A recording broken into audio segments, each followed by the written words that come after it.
Ką daryti užspringus kūdikiui ar vaikui? Visiškai užspringęs kūdikis ar vaikas negalės kosėti ir įkvėpti. Paguldykite vaiką ant savo dilbio, veidu į apačią, plaštaką prilaikykite galvą, 5 kartus stuktelėkite į tarpumentę.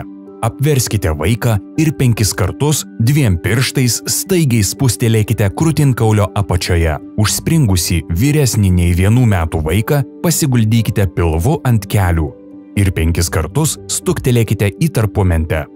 Atsiklaupkite už vaiko nugaros ir atlikite 5 Heimlicho stūmius. Šiuos veiksmus kartokite, kol vaikas atsprings. Jeigu nukentėjusysis prarado sąmonę ir nekvėpuoja, pradėkite gaivinti.